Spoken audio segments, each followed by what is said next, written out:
It is my pleasure to have Susan Alstead, who's really running the ORSP, and also Amanda, who's running the OSPAN. And you guys, you can read it from over there. Their expertise, the idea is their office is really helping you with writing the research plan. One of the main thing is the biosketches. So she's gonna go over the biosketches and how you have to write it down. And by the way, everything is gonna be on our website, which is gonna be the second slide. So having said that, I give it to you, Susan.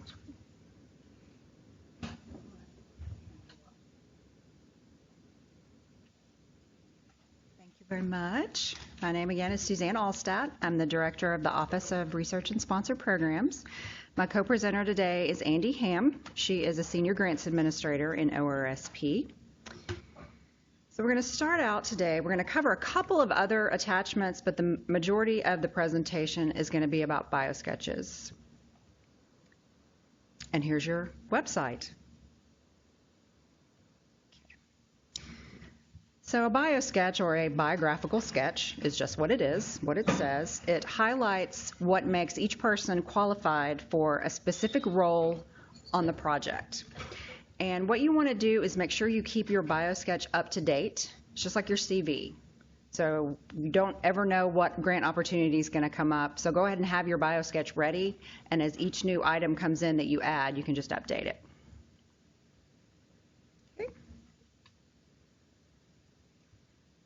A lot of times we get asked, what am I supposed to include in this? Well, if you follow your application instructions, you have all of the parts and pieces you need. Now, your biosketch may be different depending on which grant mechanism you're applying to or which funding agency. But for NIH and a lot of other funding agencies follow this same model. These are the main parts that you're going to include. So you're going to have education and training, and we'll go over each one of these in more detail. A personal statement, your positions and honors, your contributions to science or whatever field. If you're doing education, you can kind of tailor it to contributions to education. And then you'll have research support and scholastic performance, depending again on the grant mechanism.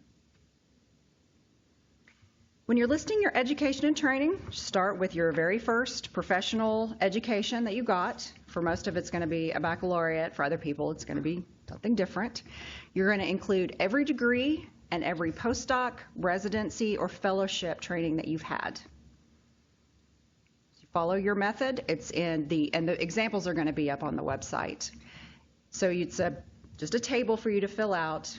You list the name of your institution and where it is, the degree received, if you in fact received a degree, and the month and year of the end date, or when you expect to complete. And when you're working on a fellowship application, you list your start date. And then you're also going to list your field of study. And if you're a resident, you're going to list the area of residency training. All right, so the next part is a personal statement. And this poor fellow is trying to figure out who he is so he can write his personal statement. All right. So you want to cover your W's. You start out with who you are, what you did, when and where, why you are the best person to complete this part of the work, and what next. What's going to happen next based on your potential. This is very difficult for you to read. This is also going to be up on the website, and it just gives you some do's and don'ts for your personal statement. This is your autobiography. So this is where you brag on yourself. You are telling a story about what you've done and what you hope to accomplish with the project. So you don't want to do bullet points. You really want to give a narrative. All right. So after you're done bragging on yourself and telling your personal story, then you're going to list your positions and honors, chronological order that are relative to the proposal. So just like a job application, everything that you have done up to this point, everything you've gotten, every brag that you've gotten that's relevant to what you're doing, you're going to list it here. So then you're going to list your achievements after you have all your positions and honors. If you're a student, postdoc, junior, add everything. Scholarships, where you trained, any kind of development award that you've got, everything, brag on yourself. And then for you guys who are clinicians, if you have a specific licensure, you want to list that here. And you can also list specialty board certifications. All right, now the contributions to science section, you have the chance to describe up to 5 of your most significant contributions to science. No more than half a page each. You're going to talk about the background that frames your scientific question, your main findings, the influence on science or how this is going to apply to the world, your specific role, and then you can list up to 4 citations. Now, for people who are just starting out, you're not going to have necessarily 5. You may be a genius, and that's fantastic. But it's okay to list less than that, but you only have the chance to list 5. This is just some good advice for how to write your contribution. So you're going to start with your very first one. Here's what I did. Here's where I did it. It was great. Undergraduate research. Then after I clarified exactly what I wanted to do, I started working on this next thing. It can be education, it can be public service, it can be clinical practice, public health, whatever it is. And then you list your most recent one. Again, it's just all about transitioning and continuing to tell the story of you and how fantastic you are. The last section is going to be research support. If you've got something that's funded now, you're going to list it. Anything that's been completed in the last 3 years, you'll address that. Your overall goals of the projects. And if you don't have research support, it's perfectly understandable that you can just put none. Okay. So that was a very quick, because I get excited, rundown of Biosketches. And I'm going to turn it over to Andy, and she's going to talk about a couple of the more forms that you need. I see some familiar faces from last Friday. This is not as exciting as budgets and justifications, but it's very important. I'll start with facilities and resources. You'll see this in an NIH grant in your research and related other project information. The thing that we need to be focused on when we're writing this attachment is it's really important to justify your ability to conduct your study that's proposed with the resources that you have available to you. You're going to discuss the scientific environment and how it's going to contribute to the probability of the success of your project specifically. Institutional support, physical resources, collaborative arrangements, and intellectual rapport should all be mentioned in this section of your grant. We talked last week with our budgets about those subcontracts that we would put in place for collaborative arrangements. You're going to make sure if you have a subcontract with another institution that you're including information about that environment as well, in addition to what you would see for UAMS. We're going to really describe the facilities and resources specific to this project, both on and off campus. So let's say you're using a lab space at ACRI for some piece that's specific to your project. Describe what you're using there the same way you would describe what you're using here.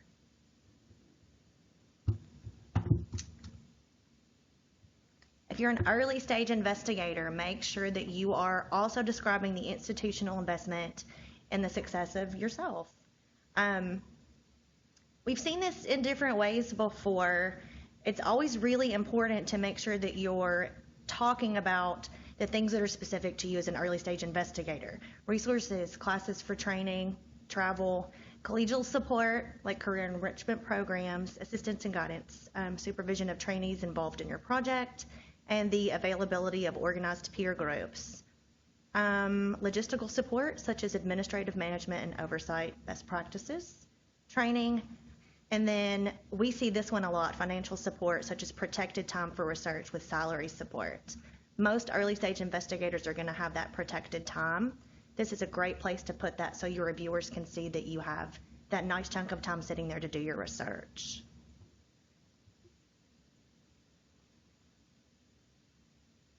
Sorry, I just got these bifocal contact lenses and the screen just blurred to me. Facilities and resources, you're going to talk about laboratory space that's available to you any DLAM facilities that you use if you're doing animal research, clinical resources, like a specific clinic place where you would pull your population from, computer resources, your personal office, the offices of your collaborators, and other facilities and resources that could be available to you here. The TRI has a fantastic database that has a lot of UAMS resources described. It's a great place to look to see if there's something available on this campus that you've not included. We may not always think about having the library here or having our scientific writing folks here. So this is a great place to just kind of skim through and see if there's anything that you could add to what you know is already available.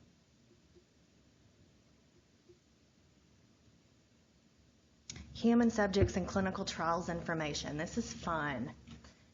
This section recently changed in our standard NIH grant applications, and it's very, very involved. What's this section used for? It's used to collect information on human subjects research, clinical research, or clinical trials. 4 main sections. Basic information. Second section, your study population characteristics, which includes your inclusion enrollment form. There are specific instructions for NIH on how to do this. It may vary based on other agencies. Section 3, protection and monitoring plans. Section 4, protocol synopsis. And Section 5, other clinical trial related attachments. That's a lot of sections, but there are detailed instructions on how you need to complete those sections based on what you're doing. If you're doing human subjects research without a clinical trial component, you'll only do part of these sections. If your research does in fact qualify as a clinical trial, we'll work with you to make sure that you include all of the necessary pieces to make this component complete in your grant.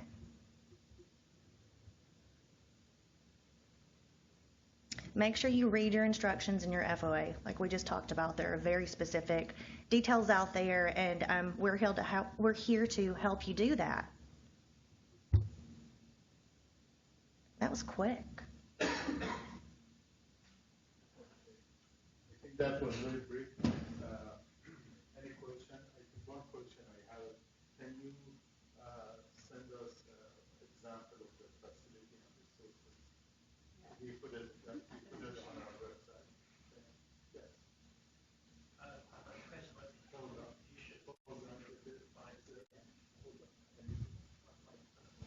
Thank you. A question about the contributions for the Biosketch. So you mentioned to start with like your earliest contributions and go forward. Is that always done, or is it sometimes better to start with the most relevant to your application first? It depends, which is the answer that you'll get on most questions in the grants administration world. But yes, you want to tailor it towards the project. So if it doesn't seem to flow for you, if it doesn't seem to really apply to start with your earliest contribution, then by all means, flip it around, arrange it however you think is going to be the best presentation. Depending on the age of some of us, maybe our first contributions are not relevant to the grant application anymore. That very well may be. Yep. And I have another question about the facilities and resources related to your questions. Like, is there a centralized document with all of the UAMS facilities and resources that we can then cut and paste into our grant applications for what's relevant? There's a link on one of the slides that I presented that gives you. Yeah. And is there, so I'm in the Cancer Institute, so is there like a, Yes. There's lots of changes in the Cancer Institute. Is there an updated version for that, for the cores and stuff? Right. It's always a good idea that when you do have other collaborators on your grants, both in-house and off-site, get with them to see if they do have a specific facilities and resources section that they use. The TRI one is going to be great, but there may be something very specifically fine-tuned to a collaborator that you would have that's going to make your facilities and resources more appealing to your reviewers. We see this a lot with our folks who do have the cores, folks who have a specialized clinical area, and there are some great descriptions of the clinical facilities that they use to pull their patient populations from. Most people don't really have to create that description of what those facilities and resources are, but as a PI, you're going to want to pull those pieces together from everyone to make that attachment real appealing to those reviewers. Okay, thank you. The reviewer, they pay attention to this too, and you will be a score on the base of the environment, which is the facility and resources. Sometimes they can lay you down that your facility is not good enough to do these kind of studies. Thank you. Yeah, question right up here. Is it good to include the publications which are under review but Is it good to include the publications which are not published yet but under review, but they correspond well with the project? Usually they don't put it under review because the reviewer, they cannot go back and look at it. If it did not get accepted, that would be a negative point for you. I would just put the data as a preliminary data under consideration. You always have the opportunity after a grant proposal has been submitted to submit post-application materials.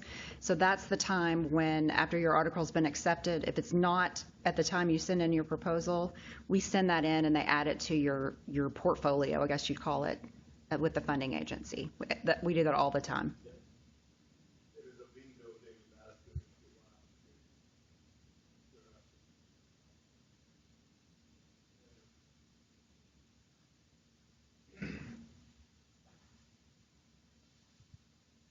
want Where's the website that you guys keep referring to?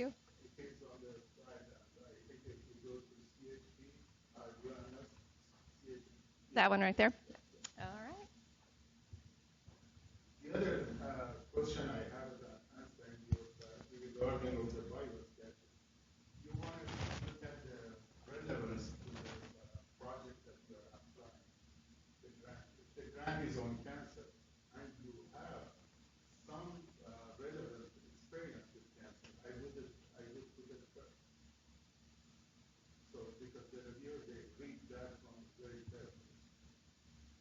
And then you go to the other contribution.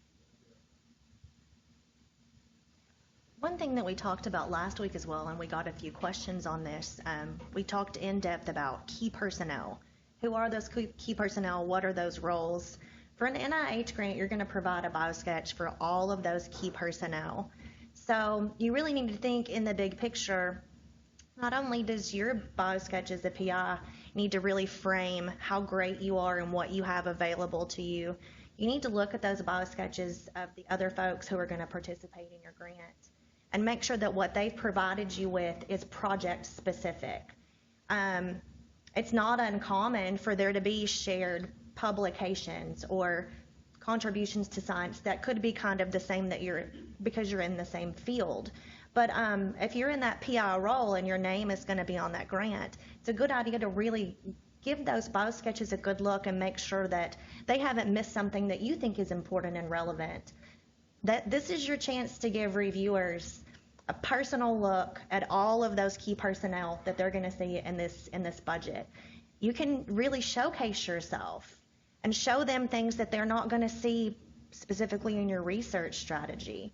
They're going to see some of your facilities and resources there. You're going to talk about your animal stuff that you're going to do. But tell them how big it is. Tell them applicable equipment. Tell them how great everything is, just so you can showcase how fantastic the stuff is that you have here to work with and how great those people are who are using it. I think that to follow on that, the PI responsibility is making sure every document is accurate that you are submitting. Because these guys, they cannot look into it. I mean, they can tell you what it is, but in depth, I think would be the responsibility of the PI to make sure all of the biosketches are correct and the facility they are okay and a whole host of other things. And regarding of the budget justification, This is the Northwest Campus. We can't hear if there's someone speaking right now.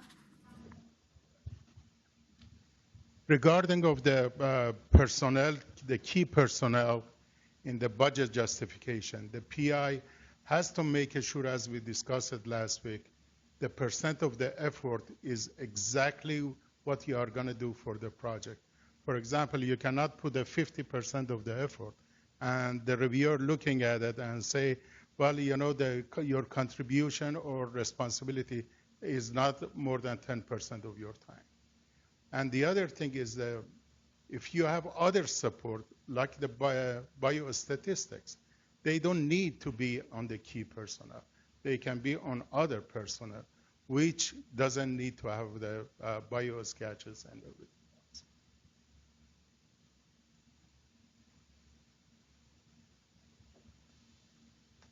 else. Can you talk a little bit more about research support and what would or would not be included in that?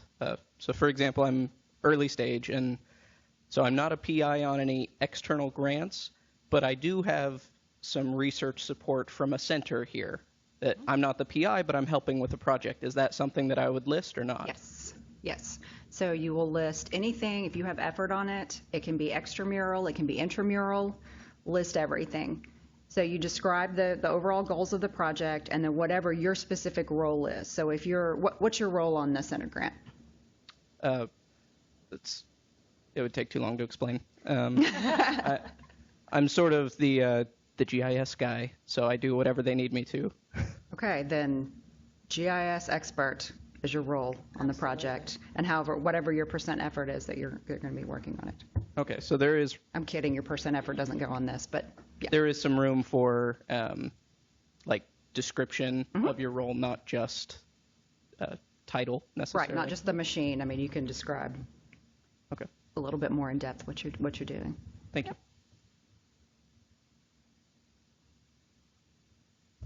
And every RFA has a different time period. Probably they said the last 3 years, or those they are active that you are on it, or in the past 3 years.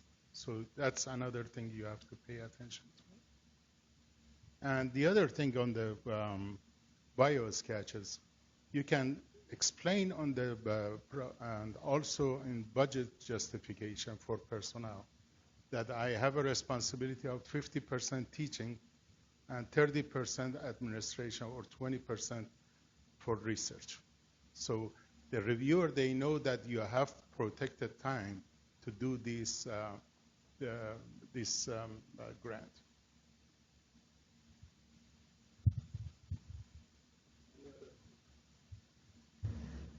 Sorry. This is the perfect place to ask this kind of question. Sorry, one more follow-up about the research support. So in that situation where you're not the PI, it wouldn't make much sense to list the direct costs for the entire project. So do you put your percent effort? Do you put anything in terms of dollars? The dollar amounts and percent efforts don't actually go on the biosketch. They go on what's called the other support document, which is a just-in-time document. Of course, now I'm talking just about NIH. For other funding agencies, you are required to list a little bit more information. But we can sit down with you offline and go through the specific ones. Thank you.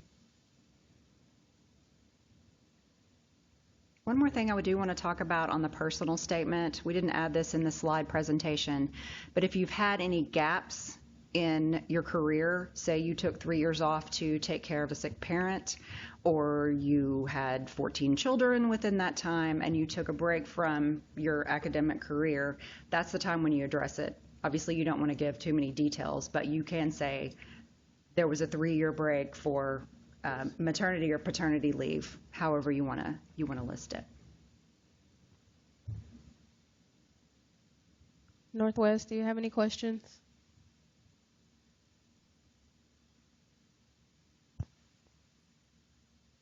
That's a no.